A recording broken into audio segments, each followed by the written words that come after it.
Okami HD is coming to Switch on August 9th, and it seems like a fun idea to look back on the PlayStation 2 game's development. But to do that, we have to talk about the GameCube, of course. Specifically the legendary GameCube exclusive quintet, the Capcom 5. What are those? Well, let's go back. In late 2002, Capcom shockingly held a press conference to talk about the GameCube. Nintendo and Capcom's relationship had been on the rockier side since the Super Nintendo era, as they moved more to PlayStation in the interim. But the GameCube was recently home to the Resident Evil remake, and in November 2002, Capcom confirmed their shifty allegiance to Nintendo with the Capcom 5, a set of 5 exclusive games coming to GameCube that included Resident Evil 4, Killer 7, Viewtiful Joe, Keanu 3, and Dead Phoenix. As per a quoted statement from Capcom, "For the growth of the gaming industry, for GameCube, these words describe our initial thoughts. In an industry where you create to amuse and entertain, do you sense a crisis about the industry's continuing regression of excitement and new stimulation? We believe that the regression of excitement is solely the fault and responsibility of we creators. By the same token, we believe it is also our mission and responsibility to create something that is worth seeing for the user. In a market that has become prosaic with character-dependent games and sequel games, we would like to take this opportunity to announce 5 new and exciting games for GameCube." And with that quote, the GameCube exclusive Capcom 5 were born, all guided by the hand of Shinji Mikami, the man behind Resident Evil, and also Goof Troop. Of course, as most of us know, 3 of these games came out on other platforms. One of them didn't come out at all, and the only actual GameCube exclusive was a weird dancing action game starring a dancing butt attached to a woman. But one of those games was 2003's Viewtiful Joe, created by a group at Capcom that called themselves Team Viewtiful. Led by Atsushi Inaba and Hideki Kamiya, the team would go on to section themselves off from Capcom's internal divisions while working on the game's sequel. Now christened Clover Studio, this Capcom second-party team came together to port Viewtiful Joe to PlayStation 2 and work on Viewtiful Joe 2, both 2004 releases.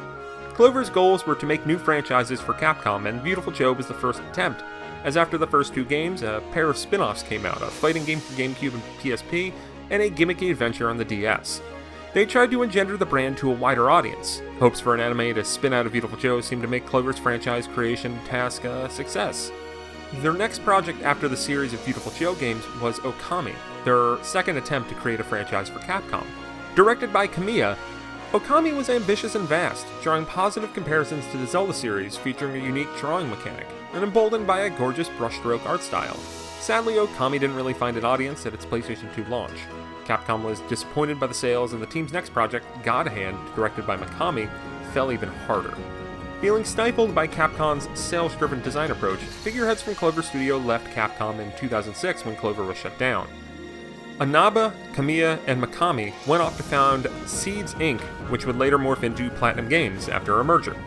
PlatinumGames continued Clover's desire to create their own worlds, characters, and franchises.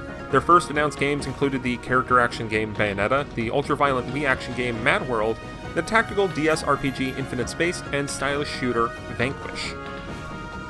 In that time when Platinum spun up, Capcom brought Okami to Wii, where it was well received. A sequel hit DS a few years later, and the game's star Amaterasu showed up in Marvel vs. Capcom 3. Okami was eventually brought to HD platforms in 2012, before hitting the Switch in 2018. Clover Studio might not have jived with Capcom, but their characters lived on, as even Viewtiful Joe has also appeared in fighting games, and fans consistently request for remasters, ports, or new games for that series as well. And this is the part of the video where I just say, like, hey Capcom, if you're make a new Viewtiful Joe, like, call Kamiya, you can probably get him back and make a new Viewtiful Joe. And Okami too while you're at it. Apparently PlatinumGames had some comment, I think it was Kamiya, said that, like, they'd make Okami too, they have ideas. I'd like to see that. But anyway, Clover's spirit lives on in PlatinumGames, and that has even spread to the world of Nintendo.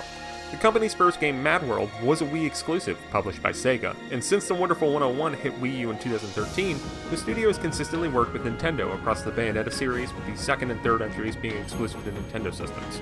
They even assisted in the development of Star Fox Zero and Star Fox Guard, and rumors are always abound that Platinum is working with Nintendo on something or other, whether it's more ports of their past games or completely new projects. If you've never played Okami before, it's very much worth checking out on Switch. Okami is one of the best Zelda games ever not made by Nintendo, and while Capcom might not carry the exact spirit of Clover Studio that brought that beautiful world to life, you don't have to look hard around modern Nintendo to find it. PlatinumGames' Bayonetta 1 and 2 are also available on Switch, with the third game coming soon in the future. So that's a little bit of history into Clover Studio and Okami. I hope you enjoyed it. Let us know if you'd like more stuff like this here at Nintendo World Report TV. Thanks for watching.